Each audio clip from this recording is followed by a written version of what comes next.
Se eu tenho hoje o cabo HDMI 2.0 with Ethernet, é o que a gente ainda tem, é o que a gente tem trabalhado e a gente entende que para imagens 4K ele está atendendo. A galera começa agora a ouvir falar muito do HDMI 2.1. Qual cuidado que eu tenho que ter nessa transição? Ou o que está acontecendo no mercado com esse versionamento e essa aceleração do marketing em prol do HDMI 2.1? Legal. Existe assim uma grande discrepância entre um discurso do marketing e um discurso técnico. Eu vou falar um pouquinho mais do discurso técnico, a gente cita um pouquinho esses erros de marketing que a gente vê aí. Então, a indústria, né, a organização percebeu que a indústria de broadcast estava indo muito para o sinal 4K HDR, que é uma característica de cor, né, profundidade de cor, fluência de cor, que aumentava muito o bitrate, que é a quantidade de informação dentro do HDMI, e, por causa das Olimpíadas de Tóquio, a indústria começou a olhar o 8K. Então, quando a gente fazia um cálculo de banda, que seja o cálculo da quantidade de sinal que corre dentro do cabo HDMI, a gente percebia que eu não conseguiria colocar toda essa informação que a indústria de broadcast está querendo transmitir dentro do cabo HDMI. E por isso a organização foi atrás dessa nova versão 2.1. Só para fazer uma conta rápida de matemática, eu sei que talvez a maioria não goste de matemática ou não queira lembrar das aulas de matemática, uma conta bem simples. Vocês imaginam que eu tenho um sinal 4K. Então eu tenho lá 4.000 pixels por 2.000 pixels. Né? Cada um desses pixels ele tem uma variação da tonalidade de cor, que varia milhões e milhões de cores ali dentro. Muito bem, então eu tenho uma quantidade de dados aqui. Aí essa informação eu coloquei ela em 60 Hz. O que é 60 Hz? Quer dizer que a imagem ela troca 60 vezes em um segundo. Então, como se fossem 60 fotos que eu coloco uma do lado da outra em um segundo, que vai formar a ideia de um vídeo. Então eu tenho lá 4K, 60 Hz. É uma multiplicação isso, que vai dar no meu resultado final da quantidade de dados que o HDMI está transmitindo. Se eu tiro esses 60 Hz daqui e coloco 120 Hz, eu basicamente dobrei a quantidade de dados. Então, mexendo numa pequena coisinha que é a frequência da imagem, eu arrebento com o cabo HDMI, porque eu dobro a quantidade de dados e esse cabo HDMI não estava preparado para transmitir isso. Tá?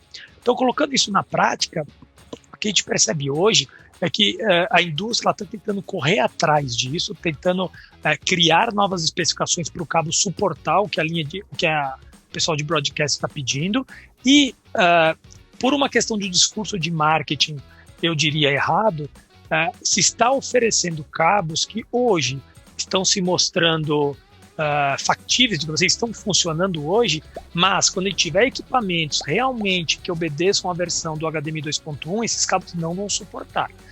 Só para te dar um caso histórico aí de um teste, os testes que estão sendo feitos com HDMI 2.1B, que dizem respeito ao 8K 60 Hz, nenhum cabo para esse tipo de teste tem sido usado, nenhum teste tem sido usado cabos além de 3 metros.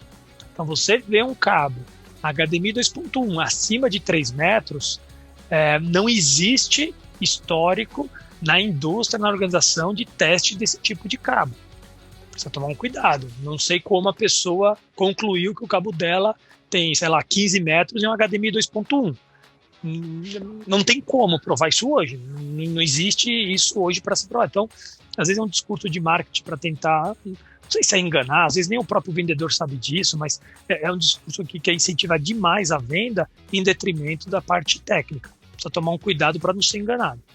E existe, né, uma relação justamente, quanto maior essa distância, mais difícil também ali de atravessar a ponte, né? O cabo ele vai perdendo a característica conforme talvez um HDMI de 15 ou 20 metros, ele é muito menos eficiente do que um de 3 metros, né? É mais ou menos Perfeito. Também, né? É exatamente isso. O cabo ele é uma rua, ele é uma via, ele é uma rodovia que vai levar sinal. Ele sofre demais com a distância. Então a distância ela cria uma resistência à passagem do sinal. E aí o HDMI ele tem um negócio que a gente chama de efeito precipício, que o sinal vem vindo, vai chegar uma hora que ele não aguenta mais, ele cai direto. Então não é que o sinal fica meio ruinzinho, mais ou menos, ele de repente cai e some. E aí a distância é uma das principais características que prejudica a transmissão do sinal, porque ele gera muito mais resistência ao cabo. Então quando se desenvolve um cabo, a gente pensa em duas quebras para o cabo. todo cabo HDMI falha.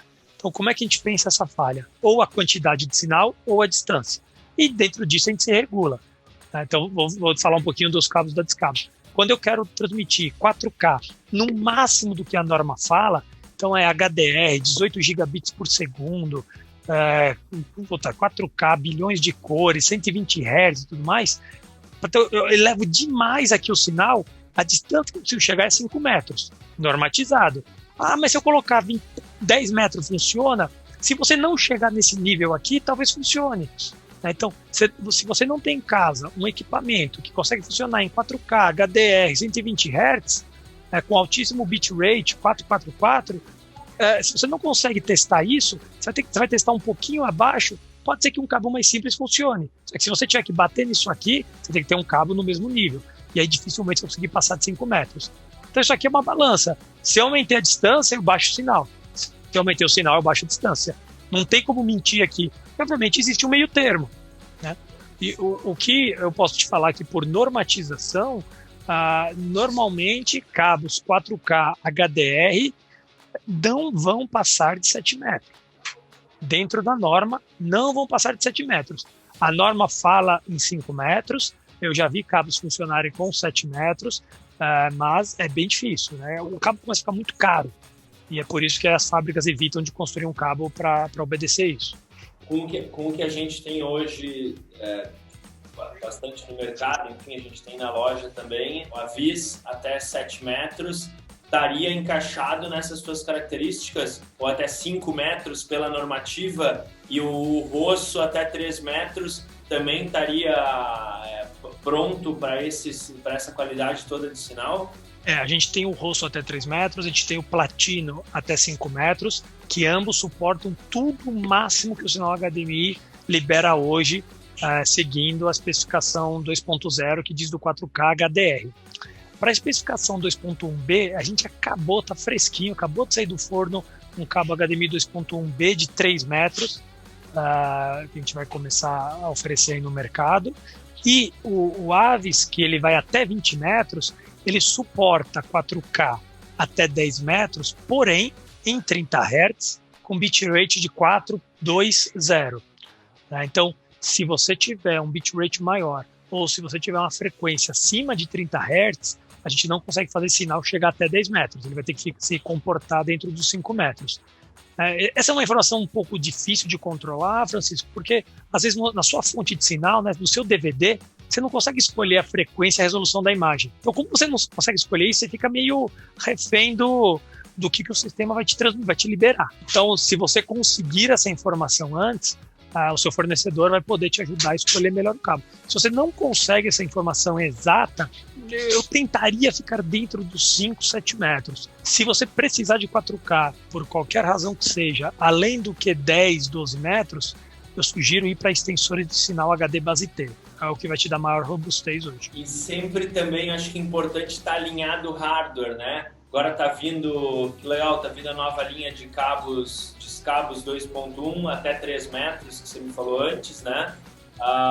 O hardware alinhado, digamos, o PlayStation 5, que eu acho que é o que está mais à nossa frente agora vindo, o receiver que vai ter HDMI 2.1, sempre casando tudo. Se um elo estiver fraco também na ponte, o sinal ele não consegue sair da mesma forma que ele chegou, né? Perfeito. Perfeito. Isso, né? Você imagina assim, sempre o elo mais fraco é o que vai mandar no sinal. Então você tem um cabo HDMI 2.1B top de linha, você tem um receiver top de linha, você tem aí o PlayStation 5 top de linha. Mas minha TV ela é 1080p. O sinal vai ser 1080p. Então não adianta, o elo mais fraco é o que domina a transmissão. Então você precisa ter tudo casado, obviamente, para aproveitar o máximo do sinal. Cris, para a gente finalizando, tem alguma consideração nesse espectro que a gente fala de cabo de sinal do eARC para o ARC? Ou é algo que também remete mais à capacidade do hardware de transmitir e o cabo, seguindo as especificações, ele já está compatível com esse novo padrão de retorno de áudio? Perfeito, exatamente o que você falou. Ele é um novo padrão para o retorno de áudio. A gente ainda não tem equipamentos em mãos, né, equipamentos de mercado para poder testar ele, mas o cabo ele já está sendo construído com a largura de banda, né, vamos chamar assim, com a caçamba para carregar esse sinal. A gente vai depender dos chips, dos equipamentos que possam transmitir e receber esse sinal para daí poder transportar. Mas o cabo, os novos cabos aí nossos, o Rosso, o Platino e a versão 2.1B, todos eles já vão suportar esse tipo de sinal ARC. Muito obrigado pelo teu tempo, eu sei que é super corrido, valeu mesmo. E é isso aí, só te agradecer agora, obrigado. Se quiser dar algumas considerações finais, obrigado por estar aqui com a gente. Se ficou alguma dúvida para alguém, eu vou pedir para escrever aqui embaixo, porque eu mesmo pessoalmente mando aí para vocês quando eu não sei responder, que isso acontece também. E a nossa relação é sempre bastante próxima, às vezes não é contigo, mas com toda também tua equipe que dão um suporte aqui para a galera da Audio Prime. Obrigado, viu? Obrigado a você, Francisco, pelo convite. Obrigado a todo mundo que assistiu aí, deu seu like aí. Confiem sempre nessas boas empresas como a Audio Prime, pessoal que está no mercado há muito tempo, pessoal que pesquisa, vai atrás, trabalhador, que está preocupado em trazer o melhor para vocês, né? A gente, infelizmente, sofre um pouco com maus fornecedores, mas a ideia é que a gente possa sempre estar aqui mais próximo de vocês, oferecendo essas dicas, né? E estando disponível para tirar as dúvidas e ajudar vocês a ter um bom produto e poder curtir em casa aí os vídeos, os filmes e as músicas. Obrigado de novo, Francisco, e estamos sempre à disposição. Galera, Descabos aqui na Audio Prime também. É isso, valeu!